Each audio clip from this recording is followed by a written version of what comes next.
Let's come back to our purchase order handling process and let's assume that now we have a new requirement. The customer may send a request for address change after the purchase order registration. When such a request is received, it is just registered without further action. We can observe that this is sort of an exception to the normal flow, but is different than all others. It is not like the request to change the content of the purchase order, or the request to cancel the purchase order altogether, in which cases we had to interrupt the sub-process for handling purchase orders and take remedial actions. In this case, the customer just wants to notify the seller of a change in the address for the shipment. And this should not lead to interrupting the business process itself. It's just that upon completion, when it comes to shipping the goods, we should use the new address that the customer has communicated. We can do that through non-interrupting boundary events.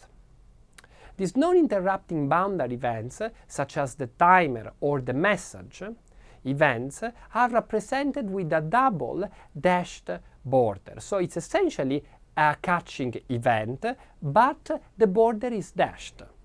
The idea is that when such an event is attached to the border of a sub-process, it can occur anytime during the execution of the sub-process. However, when such an event occurs, it will not interrupt the sub-process it is attached to, but it will perform any activity following from the outgoing flow of this event in parallel to the sub-process itself.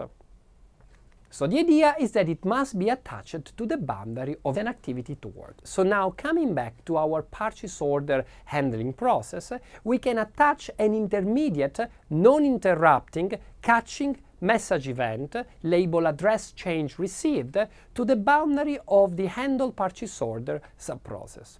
Upon the receipt of this event, activity update customer address will be performed, upon which this particular path of the business process will be completed. That doesn't mean, as we said, that the remaining business process, so what else is being currently executed in the sub-process, will be interrupted. That will continue as normal.